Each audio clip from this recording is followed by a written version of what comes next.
नमस्ते, राम राम, सत श्री अकाल। मैं पीजे शाशोरन। और किसानों का जो अभी तक संघर्ष चल रहा था उसमें काफ़ी राहत भरी खबर मिली है पंजाब में कि कांग्रेस सरकार ने किसानों का समर्थन करते हुए एक बिल पास किया है जिसमें लिखा हुआ है अगर फसल एमएसपी से नीचे खरीदी जाएगी तो फसल खरीदने वाले को 3 साल की सज़ा और जुर्माना देना होगा। और अब हम बात करते हैं हरियाणा की। तो हरियाणा के लिए बात करने के लिए तो वैसे कुछ है नहीं, क्योंकि वहाँ की सरकार ने ऐसा कुछ नहीं किया जो हम उनके बारे में बात करें। लेकिन फिर भी हम कुछ जाने पहचाने चेहरे हैं जो सामने आए हैं, उनके लिए बात करते हैं। हमारे कुछ बिन पेंदी के लोटे नेता अभी भी बोल रहे हैं कि अभी सही टाइम नहीं आया बात करने का, तो अभी हम कुछ नहीं बोल सकते।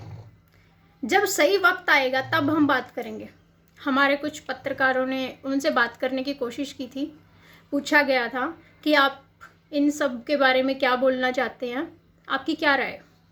तो उन्होंने बोला कि अभी हम कुछ नहीं बोलना चाहते, हम सही समय आने पे बात करेंगे। तो मुझे एक बात ना बड़ी खटक रही है जब से कल से मैंने वीडियो देखी है। तो मैं सिर्फ इतना ही पूछना चाहूँगी कि वो सही समय कब आएगा, जब किसानों के खेत ज़मीनें बिक जाएंगी, वो रोड पे आ जाएंगे? नहीं, मैं बताती हूँ वो सही समय कब आएगा। जब ये अपने हाथ में भीख का कटोरा लेके हम लोगों को बोलेंगे अल्लाह के नाम पे एक वोट तो दे दो, हमें वोट चाहिए। लेकिन अब की बार क्या होने वाला आपको पता है? अब की बार होगा कि हमारे जो गाँव में ये लोग वोट मांगने आएंगे तो गाँव वालों को पता है उनको क्या करना है। अब की बार सिर्फ इन्हें काले झंडे नहीं दिखाए जाएंगे, हमारे टोपकों से अंजन जो होते हैं खेत में उनसे काला तेल निकाल के इनके मुंह भी काले किए जाएंगे, क्योंकि इन्हें बोलने लायक छोड़ना ही नहीं चाहिए। क्योंकि अभी तो सही टाइम है नहीं बोलने का, तो ये कुछ बोल नहीं रहे हैं। तो जब इनका बोलने का टाइम आएगा तब हम सुनने में इंटरेस्टेड नहीं है, हम सुनेंगे नहीं। क्यों सुने हम लोग? किस लिए, किस खुशी में सुने आप लोगों का भाषण? सिर्फ 5 साल की झूठ। 5 साल के लिए आप लोग आके बैठ जाते हो सीट पे और 5 साल के लिए हमें झूठ बोल बोल के मतलब आप लोग वोट लेके चले जाते हो। तो क्या हम लोग मतलब बेवकूफ़ बनने के लिए बैठे हुए हैं? सिर्फ जनता बेवकूफ़ बनने के लिए रह गई है कि आप लोग आओगे और आके चले जाओगे। लेकिन हर किसी ने महाभारत देखी हुई है। शकुनी ने जितने मर्जी दाव पेच खेले, लेकिन लास्ट में पोबारा हो ही गई थी, सबको पता है। तो जो आज का युवा है ना, वो अब जाग चुका है। अब आजकल के युवा ये नहीं सोचते, गांव में पाए चाहे सरपंची का इलेक्शन हो या फिर किसी लीडर का इलेक्शन हो, जो भी मर्जी इलेक्शन हो, लेकिन आज का युवा ये नहीं सोचता कि मुझे सिर्फ फौज में भर्ती होना, पुलिस की जॉब करनी है। नहीं, वो चाहता है कि मैं अपने समाज के लिए कुछ करूं, अपने गांव के लिए कुछ करूं, अपने देश के लिए कुछ करूं। तो अब हमारे जो किसान पुत्र या पुत्रियां जो भी हैं, वो ये नहीं सोचते कि हमें सिर्फ गवर्नमेंट जॉब करनी है। अब वो ये भी सोचते हैं कि हम अपने देश के लिए, अपने समाज के लिए कुछ करेंगे, अपने गाँव के लिए कुछ करेंगे। अब सिर्फ जॉब की बात नहीं रही है। तो जो ये राजनीति चलती आ रही थी ना पीढ़ियों से कि राजनेता का बेटा ही राजनेता बनेगा, ऐसा कुछ नहीं होने वाला। अब बाजी पलट चुकी है। अब एक किसान का बेटा भी नेता बन सकता है, क्योंकि हम उसका पूरा साथ देंगे। और बात रही अब धरनों की और बीजेपी सरकार की कि हरियाणा में बीजेपी सरकार कुछ कर नहीं रही है, तो हम उनको एक बात जरूर बोलना चाहते हैं। थोड़े दिन बचे हैं, जो मर्जी कर लो, फिर उसके बाद क्या करोगे? आना तो हमारे पास ही है ना। पानी को हमेशा पुल के नीचे से निकलना होता है। वो जितना मर्जी उफड़ ले, जितने मर्जी फुकारे मार ले, लेकिन उसको पुल के नीचे से आना होता है। अगर आप लोग ये बात भूल गए हो ना, तो बैठ के सोचो जरूर एक बार।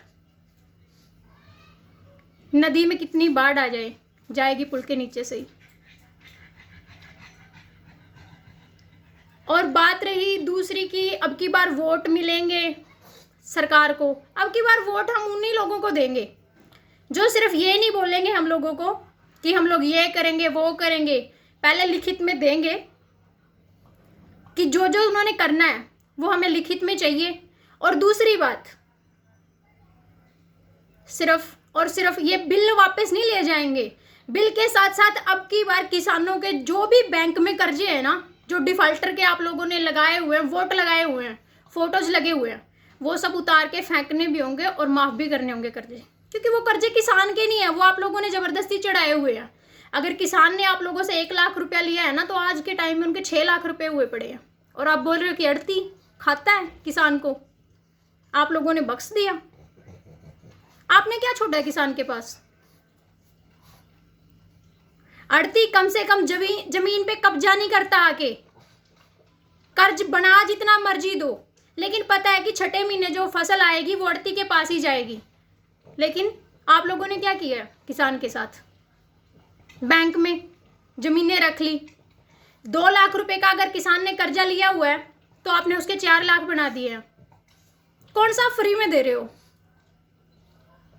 अब की बार अगर जो भी सरकार आएगी, अब की बार कांग्रेस सरकार आए, बीजेपी सरकार आए, जो मर्जी आए, जेजेपी जो भी सरकार आएगी, पहले लिखित में दिया जाएगा कि हर एक किसान, जितने भी किसान है, ये नहीं है कि एक गांव का माफ हो गया, 2 गांव का माफ हो गया, मुंह देखना टिक्के नहीं करने हैं।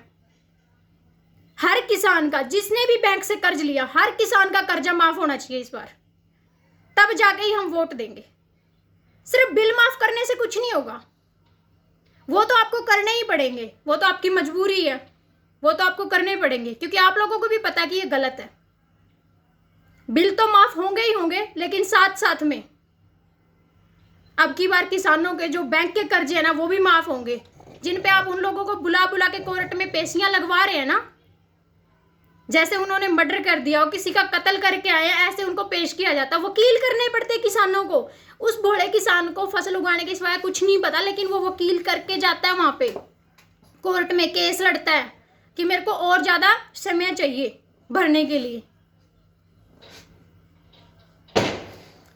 किसानों का कर्जा माफ करने के लिए सरकार के पास पैसे नहीं है, लेकिन हवाई जहाज खरीदने के लिए, कोट पैंट खरीदने के लिए हमारी सरकार के पास बहुत पैसे हैं। अपनी मौज मस्ती के लिए पूरा पैसा है, और किसानों के लिए कुछ भी नहीं है। किसानों को अगर बोल दिया जाए किसानों का कर्जा माफ कर दो, तो सरकार की तरफ से क्या आता है कि सरकार इस बार कर्जे में डूबी हुई है। कर्जे में तो डूबेगी ही ना, क्योंकि अपने शौक पूरे नहीं हो रहे हैं सरकार से। हमारी सरकार के अब की बार शौक बड़े महंगे हैं ना, तो अपने शौक पुगाने का इतना ही शौक है ना, तो अपने घर पे आंच लगाओ, किसानों पे नहीं। जय जवान जय किसान।